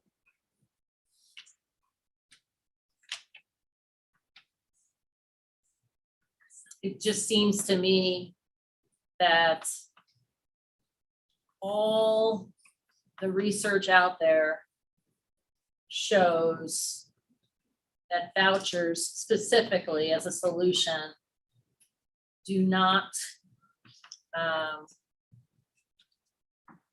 improve the overall education of our populace. If anything, it's even, or there's a negative impact. And why we would think that proposing vouchers to our state assembly and our legislative agenda would be any different than anywhere else in this country is beyond me. Gotcha. Anybody else? I think everybody's mind is pretty much made up at this point.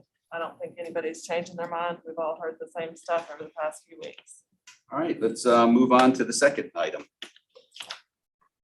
All right, second item we have under work session this evening is funding for the Christiansburg High School project. And you want to give us a brief update on that? We have a couple of options. We were asked after the meeting last week what options may be available for funding that request. So Angie's going to lead us through that discussion.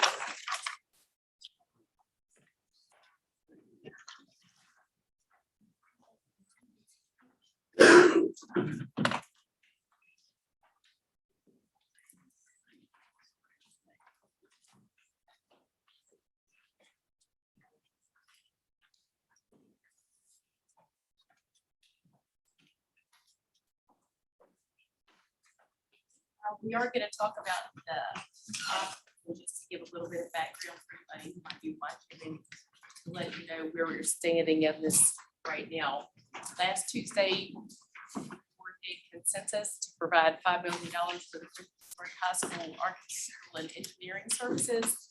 And that funding would allow the schools to move forward at this time before we issue bonds or find any other revenue to cover this project. And it would allow us to get enough information so that the schools would have construction documents that they would be prepared to issue and bid for construction of the renovation. We need to have a public hearing for this resolution because of the dollar amount. And so we're going to schedule that for the next meeting on November the 8th, along with an appropriation resolution. But we were asked to provide funding options and need guidance from you as to which option you would like us to proceed with. There could be more than 4 options. You know, we probably could make it 100, but basically the 4 options I have set forth for you here tonight. Option A is the one that we discussed the most at that meeting, was to advance funds from the general fund balance for this and then repay that when the bonds are issued. And that is the staff recommendation, option A. Option B, we could provide funds out of the general fund balance of $5 million and then reduce the amount of debt that we issue. Option C, which I discussed with Tommy Krantz from the schools, allocating $2.2 billion, which are their real estate pennies set aside for future capital, and then advance 2.8 from the general fund balance and repay the 2.8 when the bonds are issued. That would also let us issue a little bit less debt if we use the school's pennies. However, they do have projects. I think that at the last meeting with the schools, it was discussed that there are some major items that need to be taken care of as well, and they're planning to request that we allocate that money for those projects.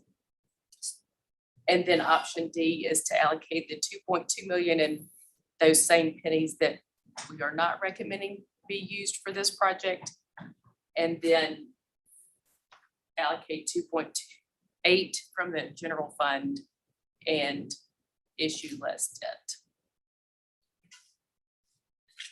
We've reviewed these internally, and as I shared with Angie earlier today, my initial thought last week when we had the joint meeting was option A, and that is that we advance the funds from the general fund and then repay those funds back when we issue the bonds. That would still be my recommendation.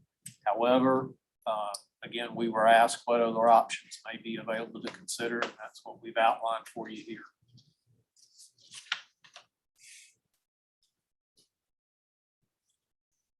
Any thoughts? Want to go around the room? Supervisor Shepherd? No. I think we have a very wise thing to work with. I kind of go along with their suggestion. Option A. It's option A. Vice President. I'm okay with option A. I prefer option A out of the 4 options listed, and the reason being is I did hear at our last meeting that Blacksburg Middle School's roof might be approaching the end of life or needing major repairs. Am I correct that I heard that? Yes, you that and the mechanical, we've lost in the last 2 weeks 5 compressors. So I kind of look at those pennies as somewhat of an emergency capital fund. Staff would agree with that. That can be drawn on for those types of things. So that would be why I'm in support of option A. I'm in favor of option A as well, since with our joint meeting, we know that the roof is going to be about $2 million. Yes, ma'am. And then the mechanical stuff could be that much as well, or close, It'll be substantial. substantial. We're reaching our age of our equipment, we've reached the useful life. Right, and I would prefer that those, since that's what is put away for, to be used there. So I'm in favor of option A. Supervisor King. I'm in favor of option A. that $5 million, through the court, we went through all this, is that gonna throw us a curveball on the county side? That's we, if you recall, when when we reviewed our year-end financial status, we have about $14 million, which was a very healthy reserve. We can allocate this 5 million from that 14 and then pay it back when we borrow the money later on. We'll be fine. And it won't affect the county side of the borrowing at all. Yeah, I'm for A, and I appreciate y'all looking into this. Vice Chair Biggs. I'm for option A also, and I like using the other money for, I think you mentioned KIPS too was having some issues too, so yes, I'm for option A. All right, since I like to cause trouble here, I'm gonna go with option E. No, you're not. No, option A makes the most sense for all the reasons that have been given. I guess there's really no more discussion on that. What we wanted to do is just, we've been asked if there were other options besides what was suggested, and you put those together. Thank you for allowing us to go through those. Is there a motion to come out of work session? Motion. Motion and a second, any discussion? Hearing none, Madam Secretary. Ms. Boone? Ms. Shepherd? Ms. Lovett? Aye. Mr. King? Aye. Ms. Bear? Aye. Mr. Mott? Aye. Chair Chakowski? Aye. 7 ayes. Sure. Yes, it is that time, isn't it? We are going to, before we go any further, we are going to take us a 10-minute break. Come back at 12 after. Oh. Hey, Sure did. he would take the time in, or somebody would. Somebody would.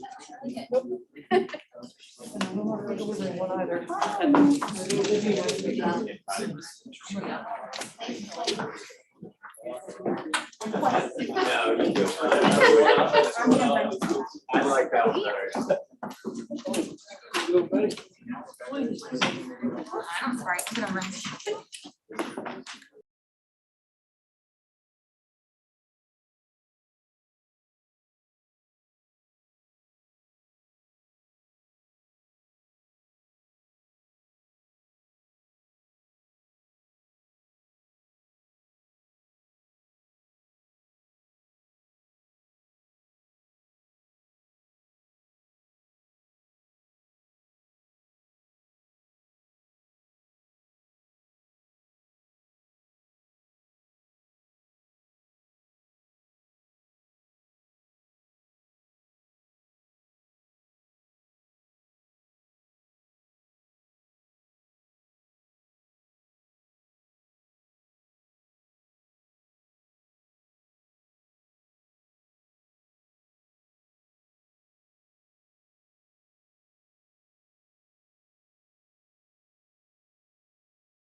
She's thinking. Need a horn. Well, my son said that too. Okay, the meeting All is, right, the meeting is coming back to order. don't get Mary mad. Mad her, I should say. Next item is addendum. Do you have any addendum? Addendum this evening, sir. All right. Next is items of consent. Is there a motion? So moved. Motion and a second. Do we have any discussion? Quite a few of them on there. Everybody's looked at them. Did your homework. Good. All right, Madam Secretary, if you'll call the roll. Mr. Shepherd? Aye. Ms. Blevins? Aye. Mr. King? Aye. Ms. Biggs? Aye. Mr. Mott? Aye. Ms. Bone? Aye. Jeffrey Jakowski? Aye. 7 ayes. Next item, old business. First item up is Islamic Center of Blacksburg, real property tax exemption. So moved. Second. We have a motion and a second. Any discussion? Hearing none. Madam Secretary? Mr. King? Aye. Ms. Biggs? Aye. Mr. Mott? Aye. Ms. Bone? Aye. Mr. Shepherd? Aye. Ms. Blevins? Aye. Jeffrey Jakowski? Aye. 7 ayes. Next up is new business. First one is the ordinance AFD number 7 renewal. Is there a motion? So moved. Motion and a second. Any discussion? Hearing none. Madam Secretary? Ms. Blevins? Aye. Mr. King? Aye. Ms. Biggs? Aye. Mr. Mott? Aye. Ms. Bone? Aye. Mr. Shepherd? Aye. Jeffrey Jakowski? Aye. 7 ayes. Next item is the ordinance, the AFD number 9 renewal. Second?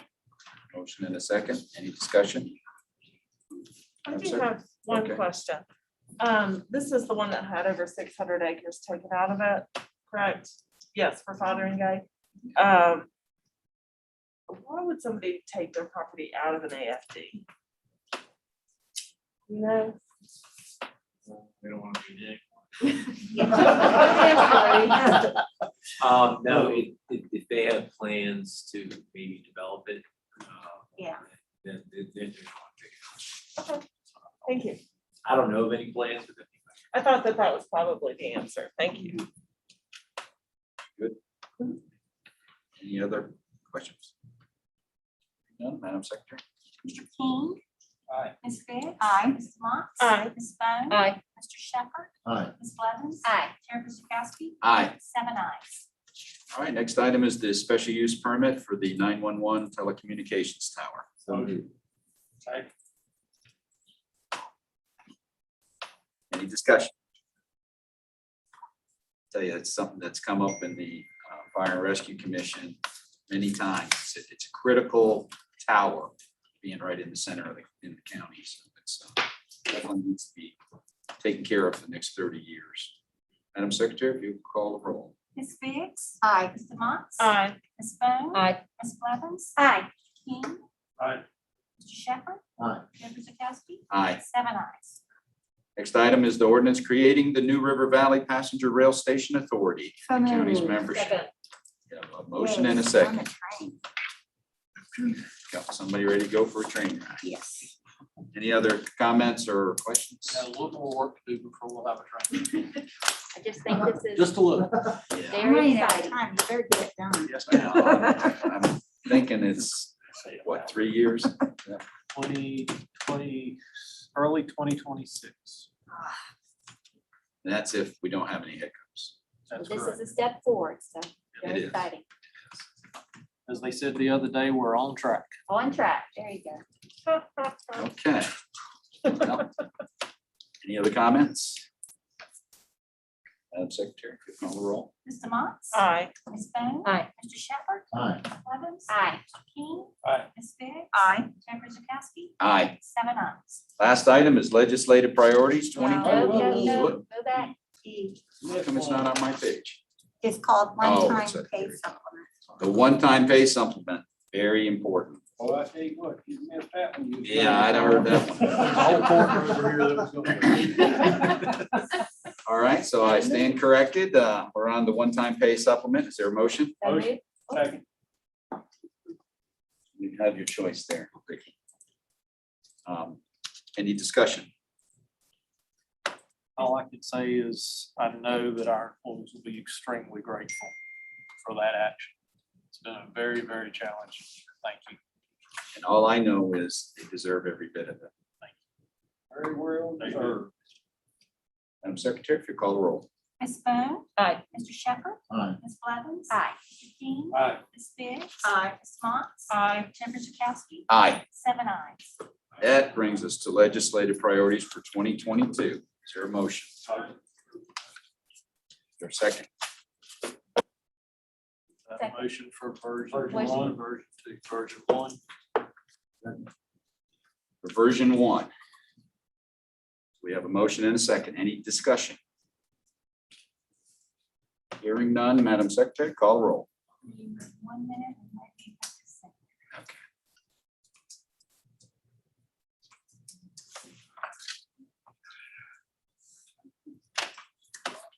Okay, sorry about that.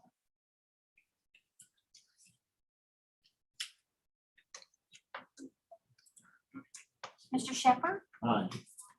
Ms. Blevins? Aye. Mr. King? Aye. Ms. Motts? No. Ms. Bone? There is no way I can vote for this legislative priorities. Ms. Biggs? No, and I want it noted for all the reasons I talked about before, but I also do not want my name included on the, well, I want it made clear that on our legislative pamphlet that I voted no. Me too. I want my name listed no. Is that how we've done other legislative priorities that We've were? never had a split like this. There was 3. Yeah, but It was only only one one person. person. So one person doesn't get to have their name put They on didn't there as a no? ask. They didn't ask. Yeah, we're asking. This is the first time for an ask. Well, I don't know how everybody else feels about that. This does not need to be decided by committee. It's a respect thing. No, I think it does need to be decided by committee. Okay, well, somebody can make a motion after we pass this to not do that. That's fine. After we pass this, not. do Well, that, we're gonna pass the legislative priorities, right? Right, And it's going to include the vouchers and the tax credits. And what I suggested, we don't have consensus on, so that would be a separate thing. we have any history of that? Not that I'm aware of, Yeah. but I haven't gone back and looked at each year's Yeah, publication. Did we just put our 4 names and approve?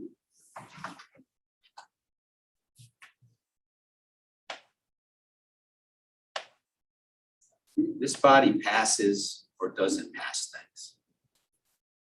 If we put that on everything, then we'd be setting precedents, I think. We do put it on everything. We do put it on resolutions. We Yeah. do, yeah, you're right, So why wouldn't we do it on because it's that? not on our priorities. We never put it on the priorities. You got your way. So is this considered a resolution? No. Or something it's a separate? list. It it becomes like says a little resolution. pamphlet that we take. Right. And we talk to our General Assembly folks about it. We give it to them. We go over it. Sometimes we do that at our dinner that we have with them beforehand. Right, So- just because it's worded resolution, that's what I was just questioning, but it is separate. It's actually, resolution's your official action, But the, and as the chair noted, we always put the vote in that. But I think you're talking about the actual pamphlet pamphlet, that I don't comes want from my name on it. I mean, I want my name saying I didn't vote for it. But that's okay. If we can't have our names, I don't want to speak for my colleagues, listed saying we don't agree with the legislative priorities, I would prefer that when it's published, the resolution's right there with it as part of what we hand our legislators. How is that? Is that a doable thing when we print it? Put the resolution with it, listed? Resolution, is that what you're asking, or you want to? I mean, you break it down by categories. If you put education as the last category, and then attach the resolution to it. Can we do that? We can have the pamphlet designed so that it reflects the resolution. It's in pamphlet form, but it's a resolution that outlines the priorities. And then at the end of the pamphlet, it can say this resolution, the votes on this resolution for these priorities were as follows. So we can have that on the document. But we could also do it separately. It could be attached to it, right? We could. I know we try to keep it one single page. Yeah, I don't know that that's What you just said, could that be done on one single page front to back? What I like is the fact that it's folded, like it's really like 3 or I don't know, how many folds? Now, we're talking, Yeah, you're talking resolution, which can be on a front and back, and then we'd have the associated pamphlet that goes with the resolution. What I was hoping is that the whole pamphlet could have another fold. And the resolution could be the last 2 pages of the fold. Just kind of keep folding it. I think it was a trifold. I don't know, how many folds were there? It was a trifold. Yeah. The only challenge with including the resolution as part of the pamphlet is in essence, you're gonna say everything twice. You're gonna have your priorities listed in the pamphlet, and you're gonna have to list it again in the resolution with the vote. It's the board's call. I mean, we can make a pamphlet any way you want it made. Including, these priorities were approved by resolution of the board on October 25th, 2021 by the following vote. That's better. Yeah, You can have that on the pamphlet. yeah, that's what, I think that was the original idea. Yeah, it was, and we've never done that before. Like I said. We also had a new design, what, 3 years ago? 2 years ago, so there's no reason why we can't have a new design. Well, we've never had a split over something that was this controversial before either. So, so since the compromise. But a vote on the board it's either passes or it doesn't pass. Well, I think it makes a difference who votes, which way. For posterity. well, And do you a want to record. finish the voting on just including it in the priorities and then work on the other part? Well, I don't see a second vote here. It's just the one vote. Yeah, but we can bring that up, can't we, Marty?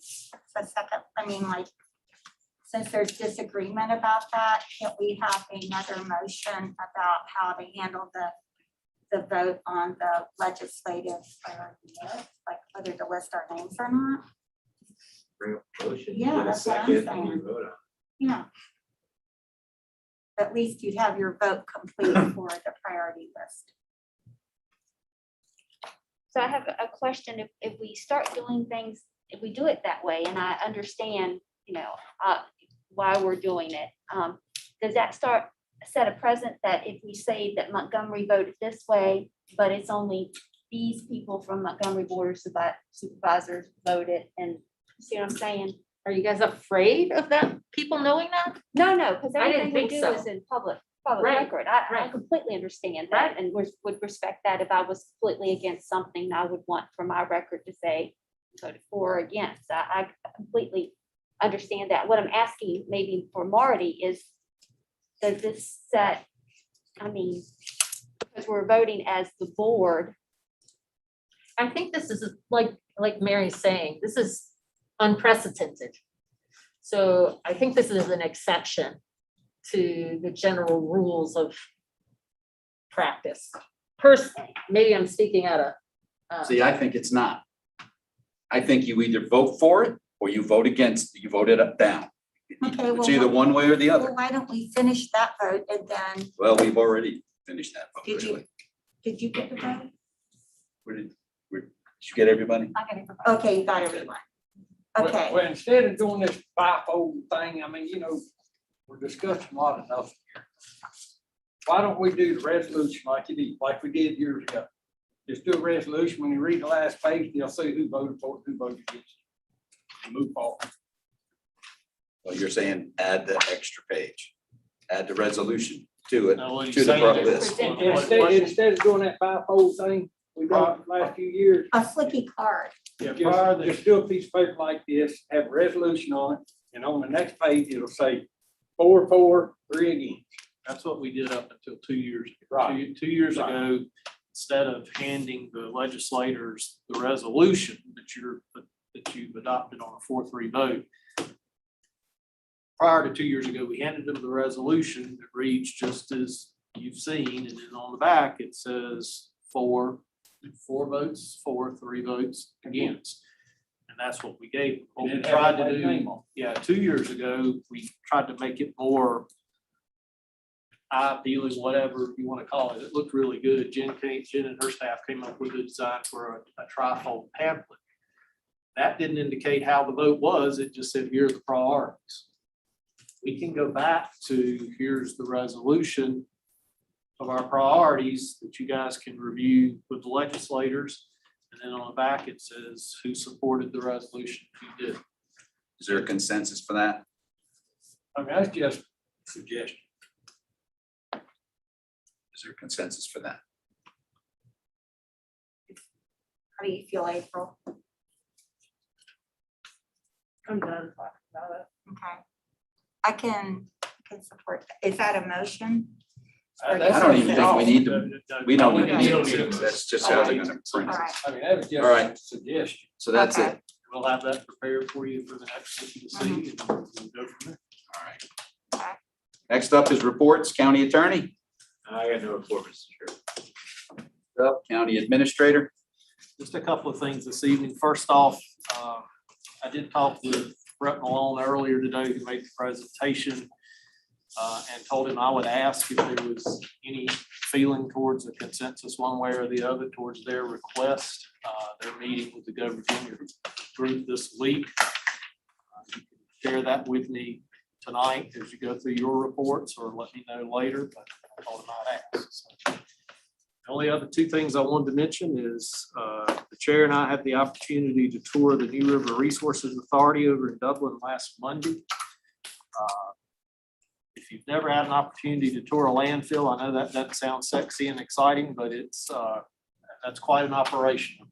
And they do a very good job with handling the solid waste. And we got to see a cell that's being constructed there. I appreciate all the efforts that they're doing on our behalf. Last thing just wanted to mention is election day, as I'm sure you know, is next Tuesday, and the county will be closed for employees that day. That's all I have. Okay. Next up is the board, starting with Supervisor Bone.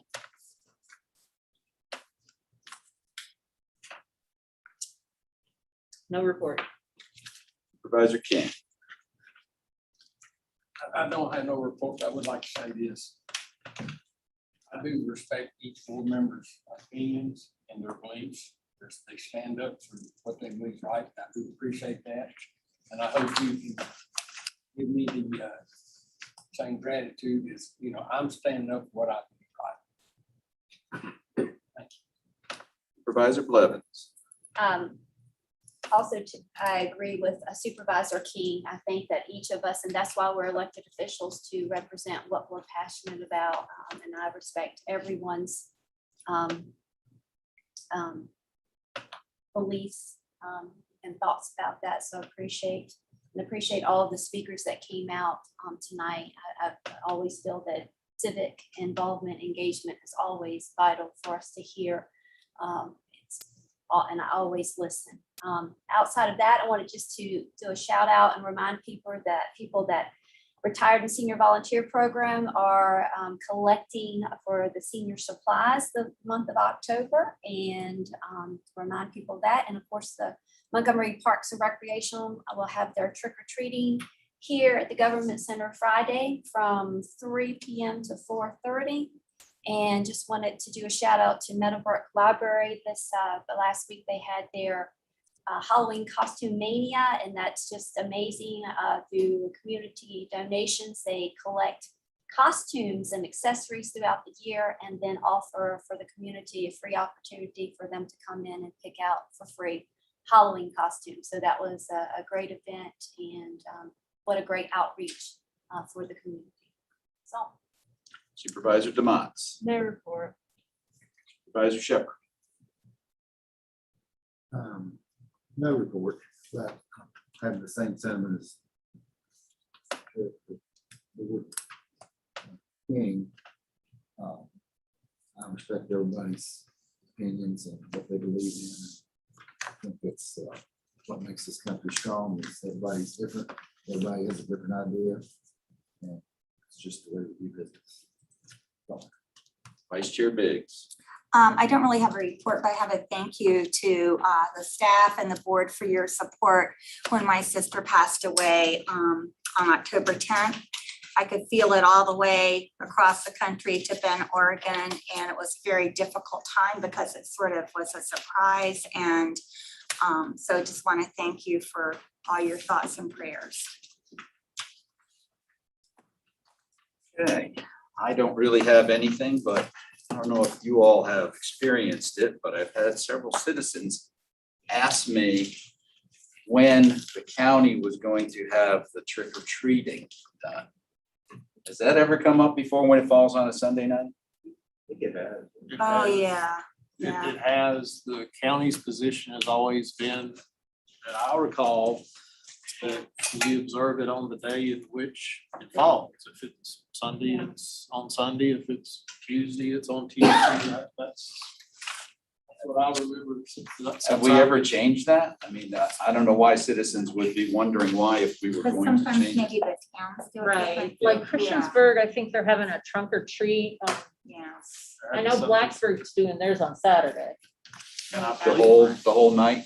and I believe No, Pulaski just County, downtown Blacksburg is doing theirs on I think Sunday. Pulaski County and the town of Pulaski They did like a changed little theirs earlier. till Saturday night, but I remember a discussion on that early in my career here, and the comment that I heard was it just gets so confusing when you start moving those days around, just leave it when it is. And that's what we've traditionally done. There also, in addition to what the Christiansburg's doing on Saturday, there's also a downtown Christiansburg trick or treating among businesses, similar to what Blacksburg does, but that's on Friday, the 29th, from 5 to 7. Lots of candy opportunities. Lots of candy opportunities. All right, with that said, we're adjourned.